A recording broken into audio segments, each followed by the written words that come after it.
Hello, good evening. Welcome to the Tunnel Podcast, episode 37 of the best podcast in the world. Delighted to say, as always, I'm joined by Tom Goff. We're the greatest duo since Batman and Robin. Mate, how you doing? I'm all right, mate. I'm all right. Yeah? Yeah, like I said, I've been rushing around a little bit this evening, so I haven't done my usual research, top up, all the, my John Motson effort. So I'm going in a little bit blind, but I think we'll get through it, mate. We'll be all right, won't we? What he's trying to say is the next 60 minutes is going to be an absolute shit show, but that's not any change from what we've done for the last 36. Okay. Listen, loads and loads to talk about, as always. We've handpicked a few, and we're going to give it our best shot. Obviously, a game tonight in the Championship, Sheffield United at home to Hull leading 1-0. Matt Crooks with an absolute thunder bastard, Tom. We were just talking about before we came on. I think last time these two teams met, Sheffield United scored from a Hull corner. Hull have done the same to them earlier in this one. Yeah, a bit of a surprise. I think probably most people out there would have had that as a Sheffield United win on their accumulator, wouldn't they? But yeah, just in the goal, absolute cracker from Crooks. And look, we obviously had the whole lad on in the last podcast, and I think he probably wouldn't mind me saying he was a bit maybe unsure the signing of Crooks. I think he was kind of questioned his age and this, that, and the other. But yeah, I think he's a really good signing. Given the circumstances they're in, he's got a lot of experience this level. And yeah, I just remember that spell he had at Boro. He was on the score sheet regularly, and he's obviously made a great start at Hull. Absolutely cracking goal to put them in the lead. Yes, a really measured finish. If you haven't seen it, get it on X or whatever as you watch your stuff on. Okay, we'll keep an eye on that as it goes on. But we're going to start with this is kind of off the back of the Tom Cannon signing for Sheffield United and how much they've actually spent. It kind of feeds into parachute payments. Tom, I know you've been keen to talk about this for a while actually, and we're going to give it a bit of focus to kick off tonight's show. So, look, you're a West Brom fan. You've actually been profitable from parachute payments in the past, but now as much as we've spoke about the gap between the Premier League and the Championship, there now seems to be a gap in the Championship as well. Yeah, it's a really difficult one, isn't it, mate? Because you're absolutely spot on. Being a West Brom fan, we had a good spell of kind of bouncing between the Premier League and the Championship, and the main reason behind that was that we were quite sensible when we were in the Premier League. We didn't kind of spend above our means, and then when we come back down and we obviously got hold of those parachute payments, we invested wisely, and we were always a strong team, always a force. Then back in the Championship, and like I said, we kind of yo-yoed up and down for a fair few seasons, and then we're finally able to kind of stabilize a bit and remain in the Premier League for a prolonged period of time. So yeah, I can't kind of rip into it too much because, like you said, we've profited from it in the past, but I'm kind of now seeing things as the other Championship clubs would have seen us back then. In the we've obviously been out the Premier League for a bit now. Our parachute payment stopped a few seasons ago. And this transfer window, and not just this transfer, last couple of transfer windows, you just kind of seeing the spending power that these teams who have come down from the Premier League have, and the leg up that's ultimately given them in the chase for promotion. So I'm seeing it from the other side now, from these teams who are saying, look, this isn't fair. It's hard enough to compete with these teams. They're coming down from the Premier League. They've got decent squads, good squads, undoubtedly for Championship level. But then also they've got some financial clout as well, and they're able to make top signings to strengthen halfway through the season. So it's a difficult one because, like you just said, mate, you got to then throw into the mix the gap between the Championship and the Premier League. That is undoubtedly growing and growing as each season passes. And I don't know what the answer is, how you deal with the situation. I honestly don't, but I do understand now why kind of, I don't know what you'd call them, kind of teams who have been in the championship for, a prolonged spell, been in the championship for a while, and maybe keep chasing those playoffs season after season, get fed up of seeing the teams come down and then get these parachute payments for 2 years, strengthen further. It's no surprise that they're the teams that 9 times out of 10 go back up into the Premier League. So, yeah, it's one of these, isn't it? There's arguments on both sides of the fence. And like I said, I don't really know what could be done to try and help the situation. Well, listen, we're going to bang heads for the next 10, 15 minutes and see if we can come up with something. So, listen, if anyone doesn't know, parachute payments were brought in, I think, in 2006. It's trying to sort of bridge the gap of clubs that are coming up and maybe spending a lot of money and then, try and basically not make clubs go to the wall, essentially. Mm-hmm. This is a stat that I think you just alluded to. In each of the last 6 seasons, 2 out of 3 clubs benefiting from parachute payments have gone back up. Now, that's what we're talking about here. Listen, I'm using the phrase lightly, but I don't know how else to box in. It's almost like financial doping, isn't it, really? Because they're getting this money not through, the league they're playing in, but from where they've just been, and it's going to carry on for 3 seasons, unless they go back up, and in which case it then stops because they get all the Premier League money anyway. I'm looking at from 2015 to 2022, on average, clubs are probably getting it per season, we'll say around £30 million, which you've just alluded to in the January window could be the difference. Well, that's it, mate. Like you said at the start, before we started chatting about this, the signing of Tom Cannon, it's raised a few eyebrows, hasn't it? And rightly so. In that, is it about 10? Oh, hello. Is it about 10 million? I was just playing about with the pyrotechnics. I was freaking out then. It kicked me out, mate. Yeah, I think it's about 10 million, isn't it? I think the deal for Tom Cannon, which, yeah, is obviously a big sum of money at this level, and there's obviously a lot of teams looking on in envy that Sheffield United have been able to stump that amount of cash up to sign him, and it doesn't look like they're going to stop there, does it? This is the other thing. But do you think that maybe Championship 3, 4, 5, 10 years ago, this sort of money maybe was being spent here and there? Is this going to kind of revive that? Because me and you were talking, I don't know, 4 or 5 weeks ago, saying how much of a kind of level playing field it was in terms of finances. People are going after the same players. But all of a sudden, we'll come on to Middlesbrough in a moment, but all of a sudden, teams are actually flexing, thinking, hold on a minute, maybe it's just this season, maybe it's just this title race. Everyone's got a bit of a chance. Yeah, I think that's definitely playing a part, because I think, there's, like you said, we'll come on to it in a bit, but I think it's looking like a 4-horse race, isn't it, for the top 2 in the Championship this season. So, yeah, I think that there's a bit of added pressure there, isn't there, on the owners, because they're obviously they're sat in a great position currently, got a great chance of getting into the Premier League. You've got to roll the dice, so to speak.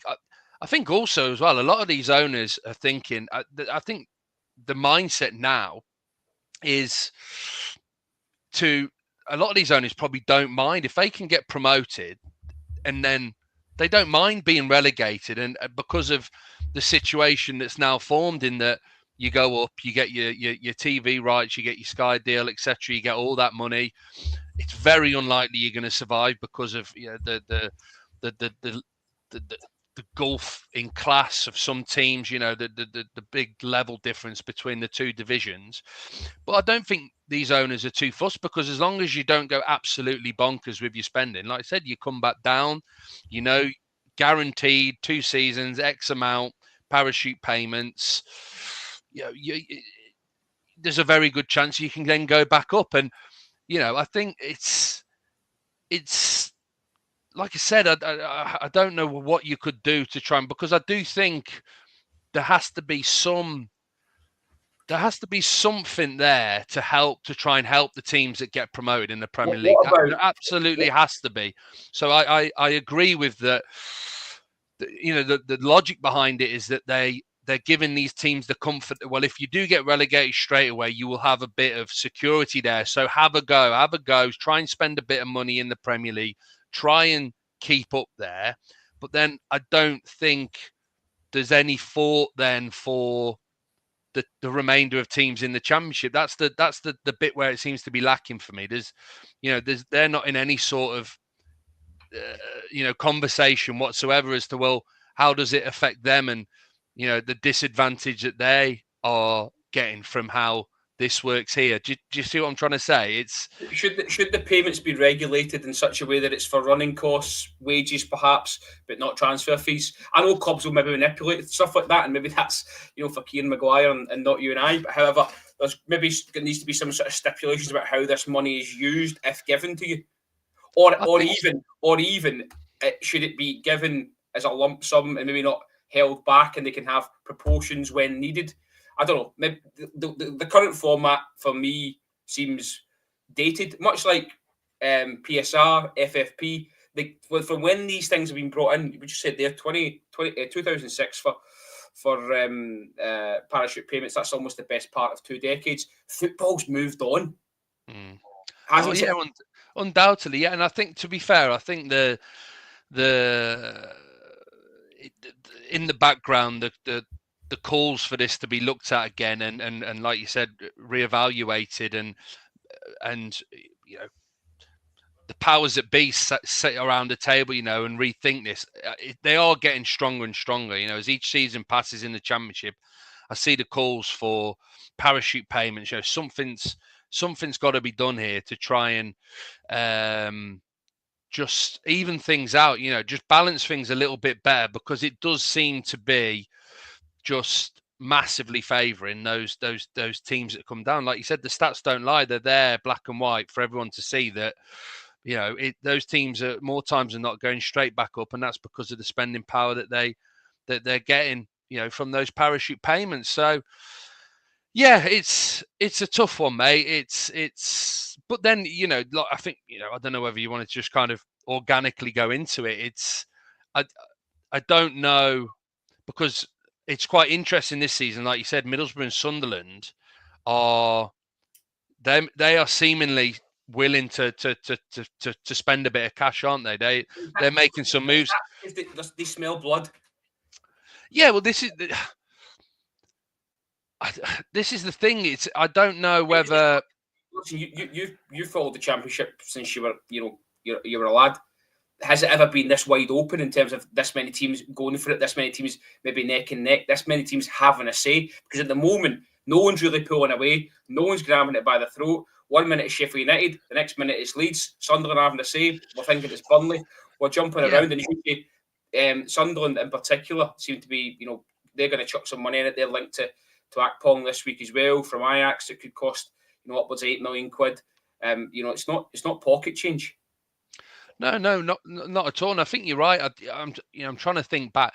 More times than not, most seasons, you do tend to have two teams that kind of pull away, and then kind of duke it out for that top spot. And then there's always a bit more of a battle for those playoff places. Yeah, in terms of 4 teams, even Stevens basically at this stage of the season gunning for automatic promotion.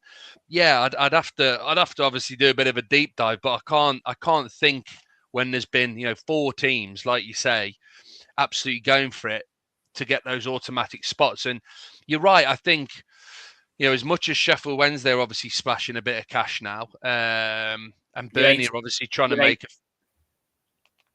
Sheffield United. Sorry. Oh, yeah.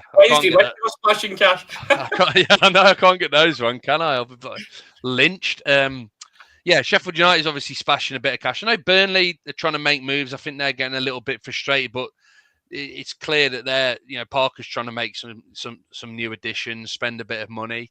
I think Sunderland especially see that there's an opportunity here, that those, like you said, they obviously haven't pulled away yet. I think Sunderland aren't.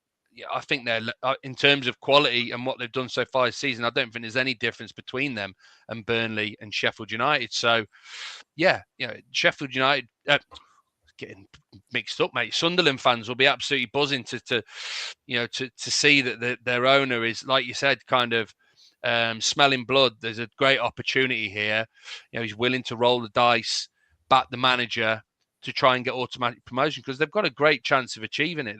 They really have. So, Just But on then, that, because you and I but, were texting during the Burnley Sunderland game the other week, and you were saying Isidore could be to Sunderland what Melly is to Leeds. Do you think that move for Akpong then is something that Labrise is cottoned on to as well? I think so, definitely. And look, I do think there's a talented player there in Isidore, but he's not anywhere clinical enough as Sunderland would hope him to be. It takes him kind of 3 or 4 chances before he puts one in the back of the net. He is a decent player. He's a good player at this level, undoubtedly. But like I said to you, he's just not clinical enough.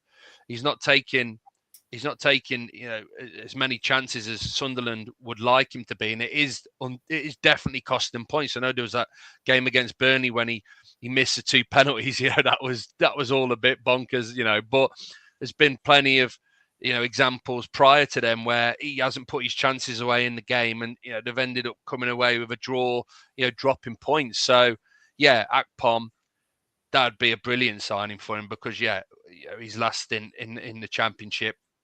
He scored plenty of goals for Middlesbrough, and I think if he was to come in, then he's the kind of last jigsaw piece for them. I think I honestly do. If they were to get a clinical goal scorer in, I would really then fancy them to go and get automatic promotion. I really do, because I think everyone behind that striker, they're solid. They're top draw. So would it be fair to say that he's been targeted because he knows the division and he's got a proven track record in the division? Oh yeah, definitely. That's it. It makes sense. He's obviously gone to. I know Ajax aren't the team that they used to be, but he's obviously gone to Ajax, who are playing in the Dutch top division. He's had a bit of a taste of European football for them. So he's you would have thought that he's only going to have grown as a player. He's got more experience under his belt. If he was to come back into the Championship, I think he'd kind of just pick up where he left off and just be a force once more. So, decent season in the Eredivisie last year, 26 appearances, 11 goals. Not so great this year, 16 appearances, just the 3 goals. So, I remember last season kind of, because like I said, Ajax have just been quite indifferent, haven't they, over the last few seasons? They're having their own problems. Yeah. So, look,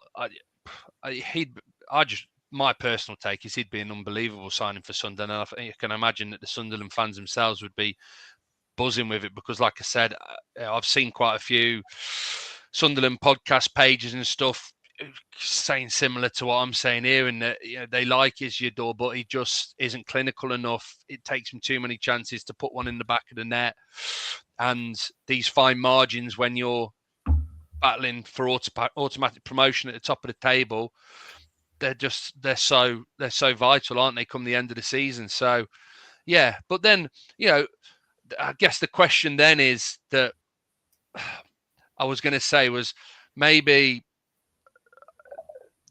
in terms of owners, I'm just trying to think out to word this, because like the point I'm trying to make is obviously Sunderland and Middlesbrough have been in the division for some time now. They've not had any parachute payments of any sort. I know they've got 2 of the better owners in the division, undoubtedly, but I don't think they've got kind of billionaires calling the shots, who've got kind of bottomless purses available to them. So then, is there an element of bravery, with a lot of these other clubs in terms of backing the managers, doing a little bit more maybe in these transfer windows to try and,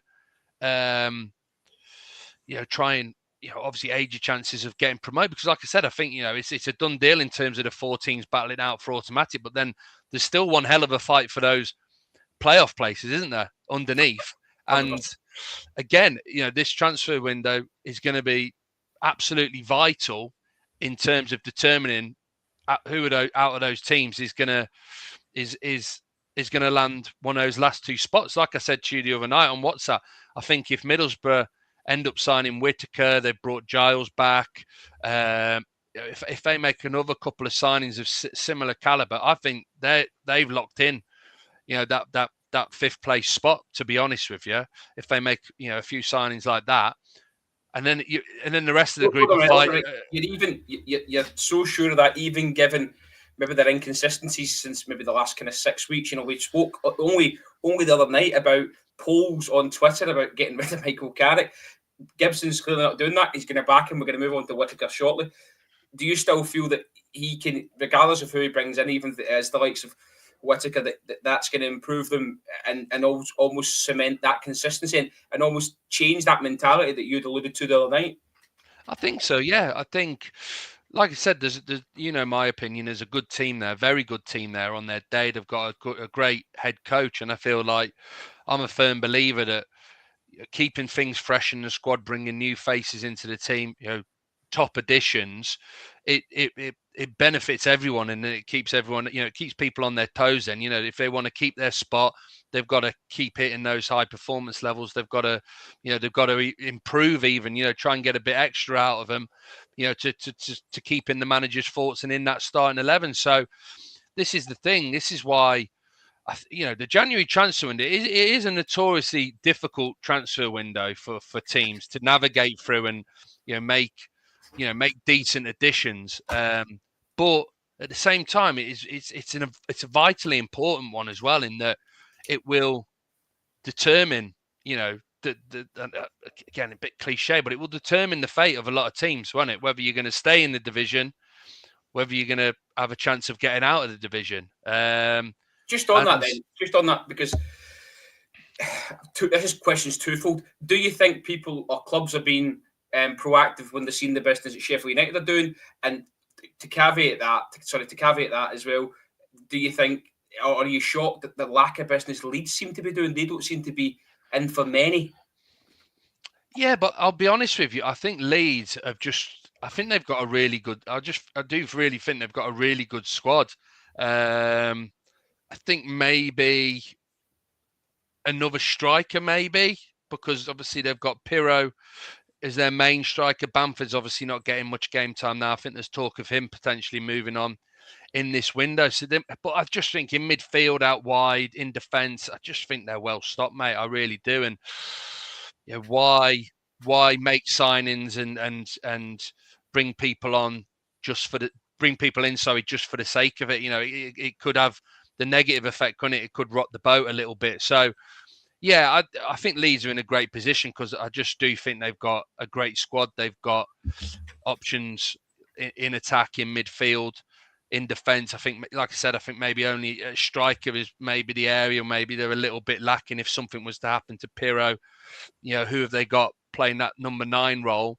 I still fancy them to make a couple of additions, maybe just to, before the end of the transfer window. I think that the ones for me, I said it a couple of weeks back, as I said, I just feel like Burnley and Sunderland were just really lacking that number 9. They've got a great team behind the striker, but both of them, I do rate that Zion Fleming for Burnley, but he's not a striker. He was attacking midfielder for Millwall, played out on the wing, so he's kind of had to adjust and play as a number 9 because they haven't really got anyone else. And obviously we've just been discussing Isidore. So I think those were the two teams where I felt like it was really important that they bring in a striker. Just trying to think who got, and Sheffield United, obviously all their injury problems have forced their hand as to why they need to splash some cash. It was just the 10 million price tag on Cannon that I was surprised about, to be honest with you. I do rate him. I think he's a good player at this level. He's obviously shown that in the half season he's had at Stoke, the goals that he scored. But yeah, I was quite surprised at the 10 million that was splashed out for him. They've obviously bought Ben Berrett and Diaz in on loan, but he'll probably be on a decent wage. And it doesn't sound like they have any intention of stopping there. They still want to go and splash more cash and strengthen. So he's gonna have more competition at Bramall Lane than he did at the Brit, isn't he? You've got Tyrese Campbell, who was in a real purple patch before he got injured. I know Kiefer Moore hasn't had the heady heights, but he'll be reluctant to let go of his jersey. Yeah, that's it. Well, they've got absolutely no problems now because they've got Berrett and Diaz and Cannon who are going to probably be duking it out for that that number 9 starting role, with then Moore and Campbell to come back after their injuries. They've got ridiculous depth in attack Started tonight, now. Tom Cannon, didn't he? Pardon? He started tonight, Tom Cannon. He's led the line Yeah. tonight. Well, did Berrington Diaz started as well, didn't he? Because I think with Berrington Diaz, he can play out wide as well, also, can't he? He's quite versatile. He's playing left wing, yeah. Yeah. So, look, yeah, like I said to you, I think those two signings in themselves will now secure Sheffield United an automatic promotion spot. I really do. We're going to have to get the finger out tonight because they're 1-0 down at half time. Yeah, that's it. Let's move on to Whittaker, because I know we're kind of delving into promotion hopes, and we're going on for an hour. And I want to get this out there because it's a massive talking point. I know you were absolutely livid at the time. Let's go back to midweek. Plymouth, massive game at home to Burnley. Whittaker is available for selection and doesn't show up. Yeah, well, like I said to you, mate, I just got no time for it whatsoever. Whatever. I've seen people out there defending him, saying, "Well, Plymouth are making it difficult for him to get a move to." I think all the teams towards the top of the championship have been linked to him, haven't they, so far this window? Plymouth are making it difficult. That pricing teams out of a move for him.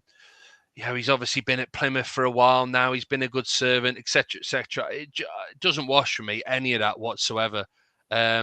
Regardless of your frustrations as to whether you think the club should be doing this, that, or the other, in order for you to get your move, you're still employed by them. You're still getting paid, a weekly salary, a very good weekly salary in comparison to everyone else out there, and what they earn in their jobs, etc.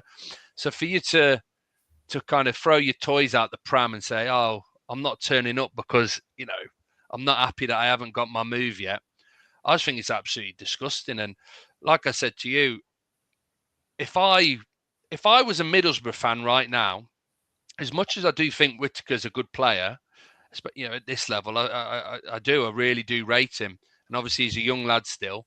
I wouldn't want my team to go anywhere near him. If what's happened, and I can't, he hasn't come out. No one's come out to refute what the new Plymouth manager said. Then I just want my team to steer well clear. I honestly would, mate, regardless of how good he is, because I just think that it just proves that their attitude stinks, doesn't it? I don't know what your take is, mate. If you maybe disagree somewhat, but no, listen, I don't. I agree with what you're saying, and it kind of ties in with a couple of things that I've jotted down. Look, the manager said, let me get so he said, obviously, we need to change the mentality. We need to change the dressing room. He was an Argyle player. He's got responsibilities and obligations towards Argyle. This is one of the reasons Argyle are struggling. Morgan did not show up. He was in the selection and he was not there. I don't want to speak any more about him. Look, to flip what you've just said there about fans, if you're a Middlesbrough player and he's coming in, you're thinking, is this kid a bad egg? Yeah. Is he going to get a play great for 6 months here? Maybe we don't go up, and I don't know, Sheffield United comes sniffing and he downs tools here. Players are human as well. Oh yeah, 100%. Like you said, that was out there, wasn't it? So all the Middlesbrough players, everybody knows about it. It was all over social media, wasn't it? It went viral basically.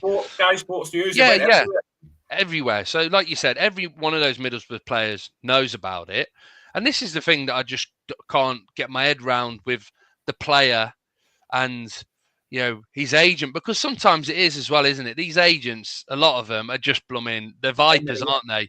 In the rear. So look, they want the money for themselves more than anyone. So look, I will give him the benefit of the doubt a little bit, and he obviously hasn't come out and spoken about this yet. And I do know a lot of these players' agents are just they're just out to get what they can, aren't they? And he's they might have had words with him, I'll do this, and it'll force their hand.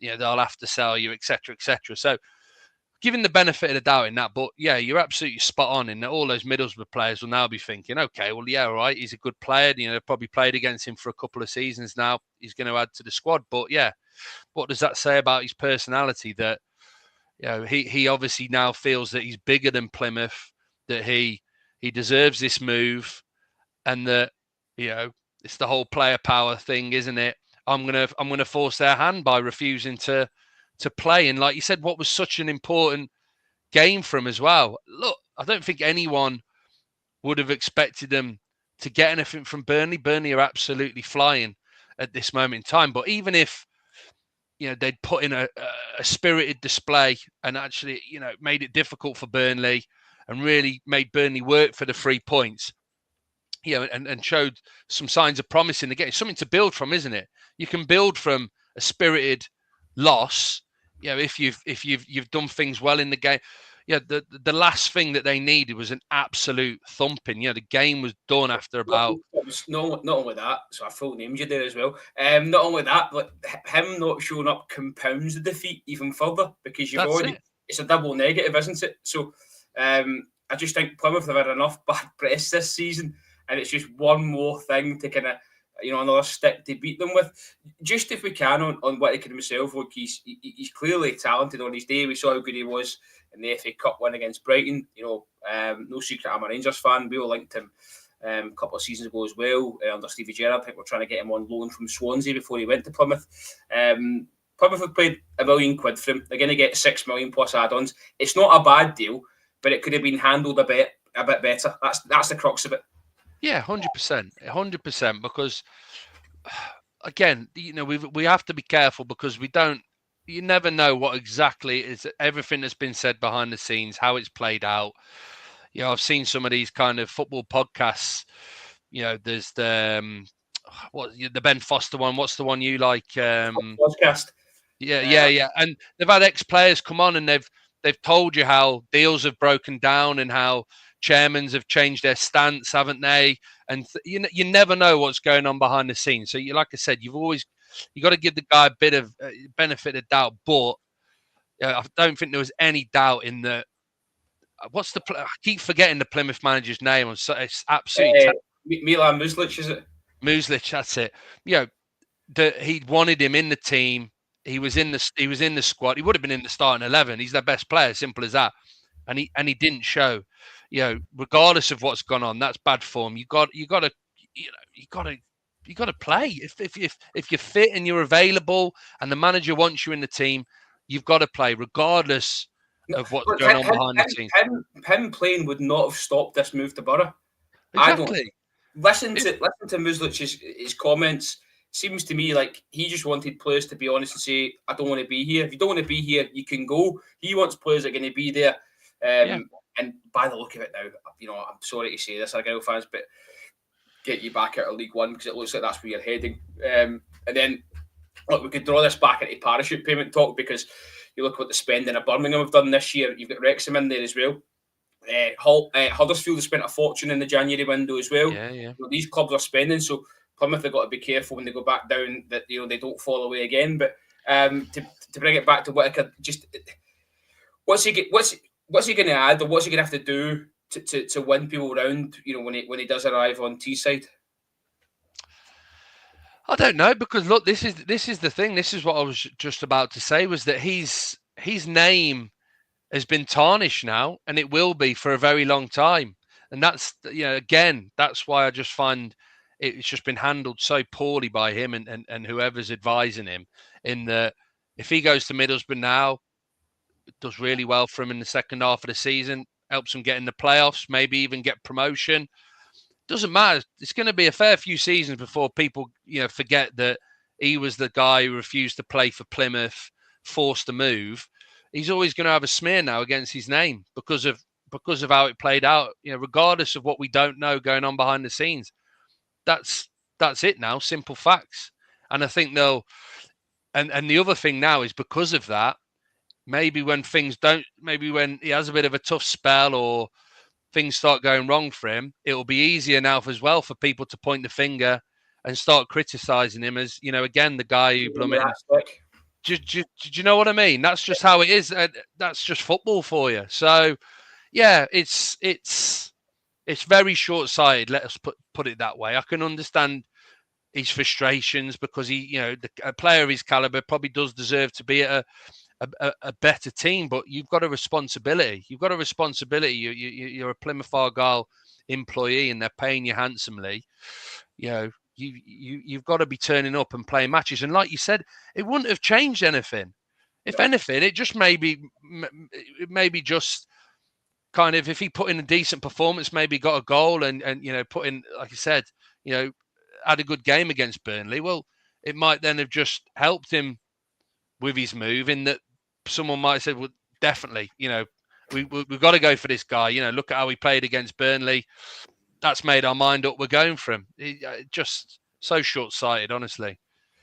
Just on a more jovial note, I don't offend anyone by bringing this up, but did you see the tweet from the game where it said even the guy in the wheelchair's fucked off, and it was like a disabled section, and the guy in the wheelchair was just gone. Mate, like you said, it's been some. I'm trying to think. Yeah, it was when we were last in the Premier League since Luke battering. The game's done at half time, and you just sat there thinking, I want to go. What especially when the weather's crap as well. Because it's not too bad, is it? If the sun's out, mate, you can get a bit of a suntan on the go. When the weather's grim, especially down there on the coast, I bet you it was absolutely howling the weather. Yeah, fair play though. I tell you what, fair play to those Plymouth fans. Like, this is the thing, mate. Again, what they've got. I think they've got some cracking fan base. They're a small team, aren't they? But they come out in force at home, especially, don't they? And get behind the team, and yeah, that was that would have been a tough one for him to take, mate. There was some other great clips from the crowd with like guys just staring into the abyss, not knowing what's happening. So I work up, as I say, we're not kind of laughing, but it's just to kind of make a bit more of a genteel point about it. Let's move on then, if we can, to a really serious point. One that I'm probably more upset about this one actually than the previous. Tom Cleverley, reports this week that, look, we'll come on in a minute, but the reports this week that he could be replaced by former Villarreal boss Jose Rijo Martin. This just reeks of Watford, but I thought they parked it. I thought they got away from it. But someone in that board has got an itchy trigger, and I don't think as well bringing him in guarantees you anything, because they're in the mix, and that's all they are. They're in the mix. Yeah, that's it, 100%, mate. It's like I said to you, it's a scrap now for two places, isn't it? They're well in the mix. Hold on a minute. 20 minutes ago, you said it's a scrap for one place. Well, I do. On it, this is my take. Look, I think people will still be looking at it on the fact that Boro are on. Let me just bringing it up quickly. Middlesbrough are on 44. Yeah, they're only 3 points. They're only 3 points clear from outside the. But I think the point I was making with Boro, I do think if they make a couple of really good additions similar to that of Whittaker and Giles, I do expect them to maybe start pulling away a little bit, especially if Conway comes back from injury as well. But yeah, look, like you said, they're well in the mix. I think Cleverley has done an unbelievable job, absolutely unbelievable job. I know that they've had a bit of poor run of form, but it happens to absolutely everyone in this division at some point. Maybe bar the teams right at the top, but everybody underneath always has a bit of a stuttering run. And a lot of the time, it can easily fall around the Christmas, New Year spell because, the games are thick and fast, injuries. It's...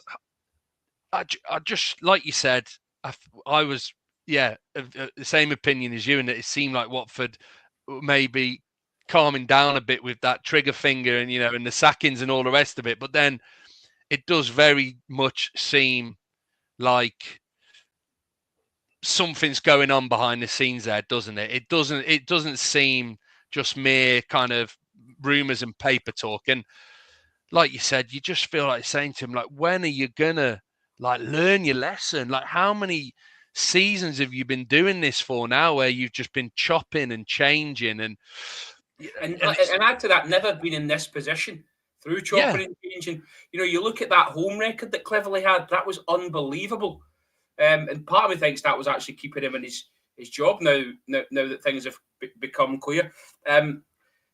Is there parallels to maybe, John Eustace at Brum getting them into this position, thinking the grass is greener, pulling the trigger, and ended up relegated. Well, that's it. Look, the chap, the chap previous Villa. Look, I don't know much about him at all. But the fact that he's managed Villarreal, look, that already straight away kind of hints that this guy has got some good experience. Maybe Yeah, but he's got good experience in his own league. Yeah. That's it.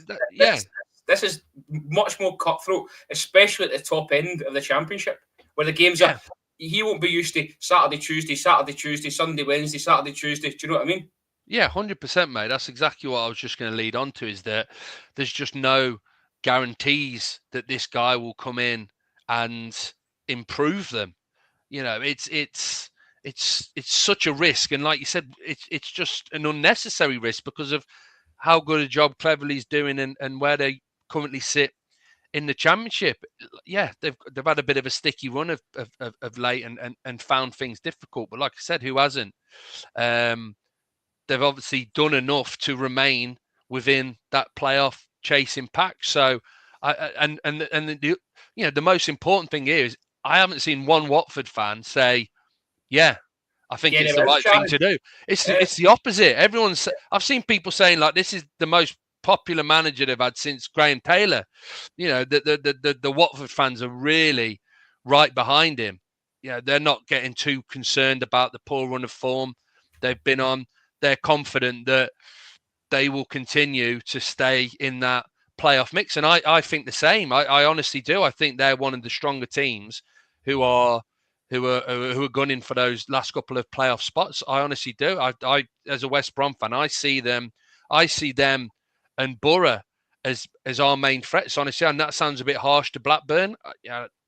Big John Eustace fan, but I just get the feeling with Blackburn in terms of their squad depth, I do think they're going to get caught out with it. They might prove me wrong, obviously, but in terms of me and who I look at as the main threats gunning for those playoff spots, I put Middlesbrough and Watford above Blackburn. I honestly do. So, yeah. Is it a double slap in the face for Cleverley that not only has this man been linked, but there's been quotes saying he's going to be giving major finance to get to the Premier League? Yeah, I know it's disgusting. I read the same thing you read. It's just, yeah. Look, it's going to be interesting now to see how this plays out, because if there's some truth to this, why now though? Like, if you've got major finance, why are you giving it to this guy who's never been in division before? When this young manager who done you a favour, he stepped in when no one else would. That I think's what endeared him to the Watford fans, and people are quite surprised about how well he started and how well he's done, and he's adapted really well. He's learning on the job. Why wouldn't you give him the embarrassment of riches now to get them into the bloody Premier League? It's ludicrous, mate. It ties into what we were talking about, a couple of pods back, and the Sheffield Wednesday owner.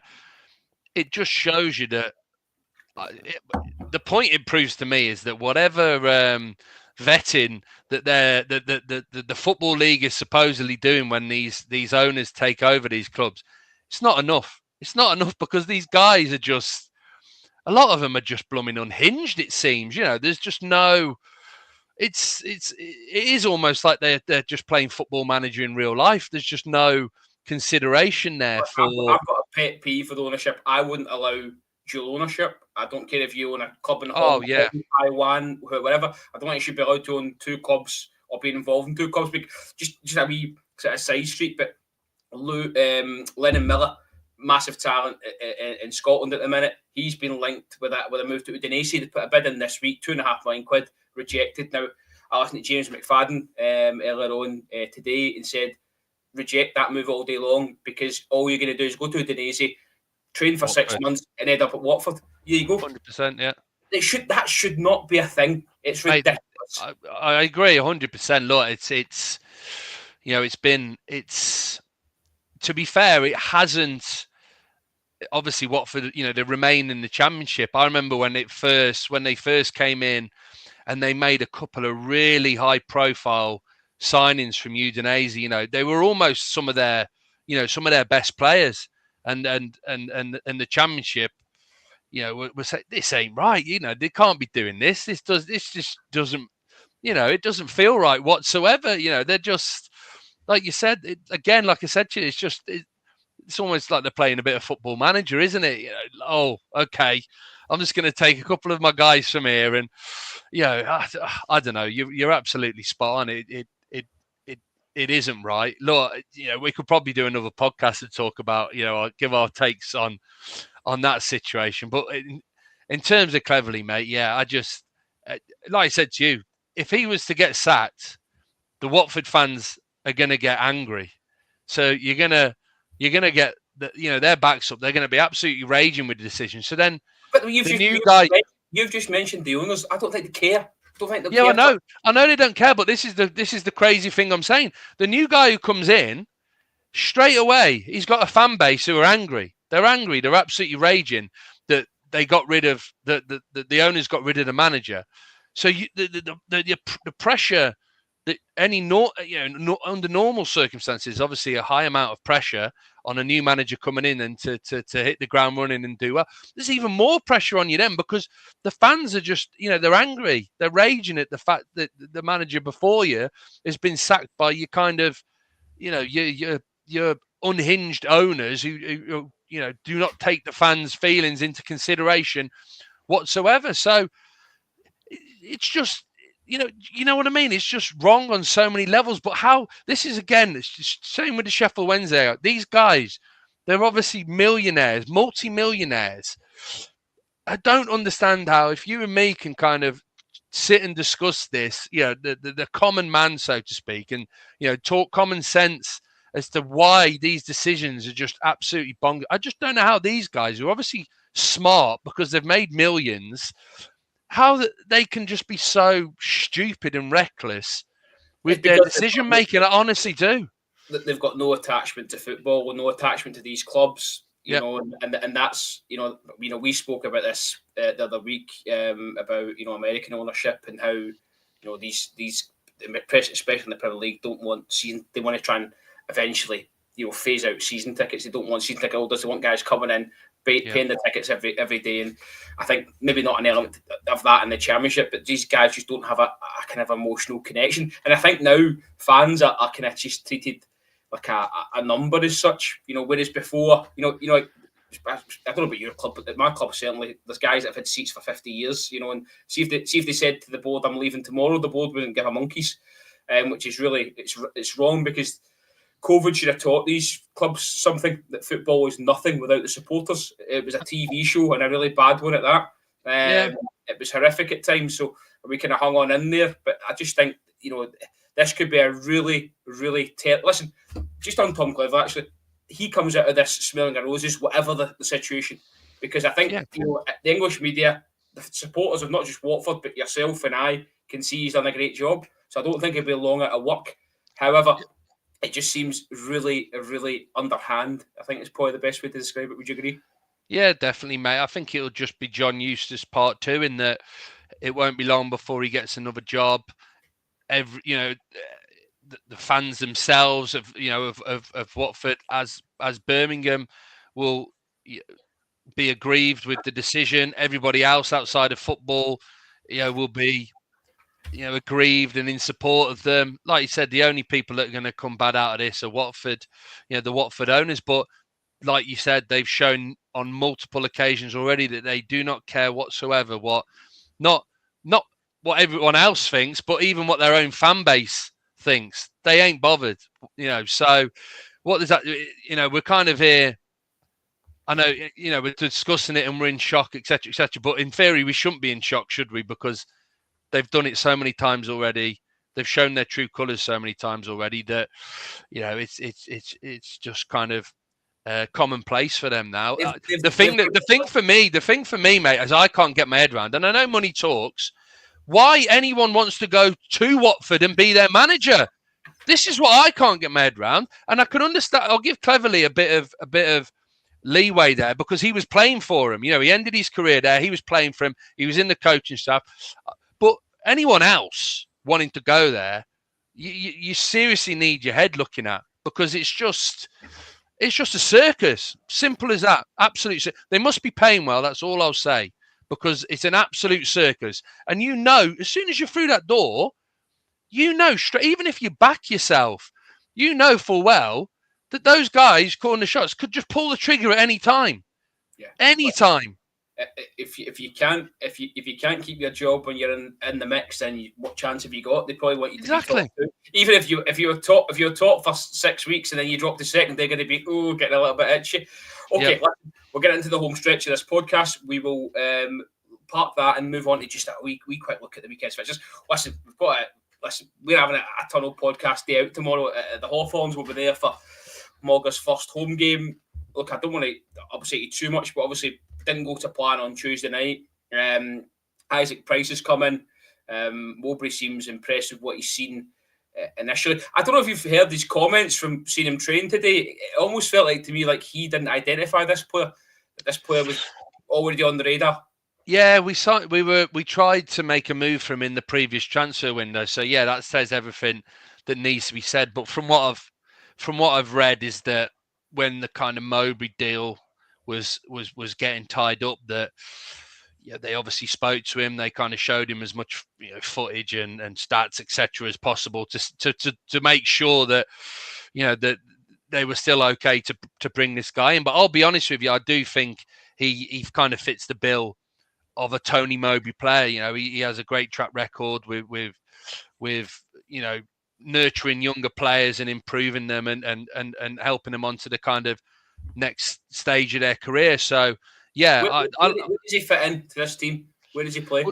This is it. We in our midfield. I was having this conversation with someone the other day, saying, look, I'd really rate our three midfielders at this moment in time. I'm a big Alex Mowatt fan, big Jason Malumbi fan, and Diakite, even though Diakite, even though he had a slow start, when he come into the team under Brunt and co, he did really well and has looked to adapt to Championship football as well. But the problem with those three is none of them really have any kind of attacking threat. Mowatt is probably the one who has the most, but he's more. He likes to play more of a kind of quarterback role, sitting deep, picking the ball up. He fits far too deep for me. Let Malumbi do the work. Get yourself forward, man. But this guy, I think, is a bit of. I'm hoping is a bit of Mowatt and a bit of Malumbi, in that he's a bit of box to box. Yeah, he looks box to box. Yeah, he can kind of get stuck in. Not afraid to get stuck in, put a tackle in, but he likes to get forward as well and try and help out the attacking and pop up with a few goals. So that's what we've been lacking really, is goals from central midfield. Our wingers have scored a few goals and they've been getting a few assists, but those guys in the middle do struggle to have more of an impact in attack. So that's the hope with this lad. But yeah, I think Mowbray's tried to calm people down. How fans like to get carried away, and said like, look, he's a young lad still. It's going to take him a bit of time to get up to speed with how I want to play and so on. Don't expect him to get kind of thrown in there straight away. Just kind of rein your expectations in a little bit. So, but yeah, if it doesn't get 10 minutes tomorrow, we riot. That's the simple. I think he said he's going to be on the bench tomorrow. Yeah, I think he's going to be involved, but I don't think he'll be starting for a bit yet. He's got to work a bit longer under Mowbray, I think. So, but yeah, you're right. The game itself, Pompey have caused a couple of shocks of late. Yeah. How are you kind of feeling getting into this one? I am a little bit more nervous than I was. Yeah. Portsmouth, thankfully, they're a bit of a different beast at home, aren't they, than they are away. That's where they seem to be picking up the majority of their points at the moment. So that's the hope I have, is that they don't seem to be as effective away from home. But I am, they like you said, have caused a few shocks. They've been scoring plenty of goals of late. Callum Lang especially. Albion haven't been scoring goals, and we haven't. Yeah, so. Yeah, I am definitely a little bit nervous because they are in better form than us at this moment in time. And again, new manager Mowbray only came in on Sunday last week. So, he's only had a few training sessions to work with him. There's going to be an interim period, isn't there, where the players have got to get up to speed with his tactics and approach and adjust and so on. So, yeah, it's going to make for an interesting game, mate. Look, I'm confident. I'm just hoping that it's Mowbray's first home game in the dugout. The fans are going to be right behind him. Hopefully, it's going to be a cracking atmosphere. Pompey, like I said, the support's great at home, but they don't travel, in their numbers away. I'm just hoping, all these things are hopefully going to go in our favour. But it should be a good game, mate. I'm hoping for some goals. I'm just hoping for an entertaining game for yourself, mate, because you haven't been to Hawthorns for a fair bit of time, have you? Last time I was there, Derek McInnes was strolling about. So, look, just on that quickly, I heard Tony Mowbray saying that, he wanted to keep what Cobran's done well is, keeping it tight at the back. And we know Mowbray loves to play attacking football, so that's not going to just come automatically, is it? They're going to need some time on that training pitch. One other game then, because we're, like I say, short for time, but I picked out Sheffield Wednesday against QPR. That's, QPR are on absolute fire. I know we spoke about it last week. I was at Hillsborough on Wednesday night. Sheffield Wednesday they played well to start the game off. They obviously got themselves ahead, done really well to come back to 2-1, but when about around 70 minutes, Bristol City put on a lot of pressure and the heads seemed to go down, and you could see that affect them. So we've said numerous times, Danny Rose squeezing every last drop out of these players. Great news this week that Shea Charles is staying to the end of the season. That certainly helps. But, I have to say that I think QPR might just edge this one. I think so, mate, especially, at home. I was going to say, they've been brilliant, mate. They've been brilliant home and away, haven't they? They've been on this. They've been on this unbelievable run, and like I said last pod we did earlier in the week, I keep kind of every week expecting them to drop some points, for this run to end, but it's just showing no signs. They are just full of confidence at the moment. Look a real force, and the atmosphere within that dressing room at the moment must be absolutely fantastic, because within a matter of weeks, they've gone from fighting relegation to being well within the playoff mix. With the way results went in the last game in the midweek fixtures, with them getting another win against Hull, they're right in the mix. And they are the informed team. They are the informed team, and like you said, as much as we rate big fans of Danny Rowell and what he's done at Sheffield Wednesday, there's definitely this little bit of a soft underbelly, isn't there, with Wednesday? They do concede goals, don't they? What's this popping up here? Oh, Cantwell. Oh, is this a Rovers fan? Is it then? No, he's definitely not a Rovers fan. I think he's a Rangers fan. Okay. He's on the wind up a bit. Is he trolling me? He might be, but Chrissy, I think you're in Spain, mate. Nice to speak. Is it Buenos noches to say for good night in Spain? Buenos noches, mate. I hope you've got a wee half bottle of Buckfast or a wee can of Mahoy. Mahoy, is that how you say it? But nice to see you're watching and enjoying the show. Thanks very much for your company.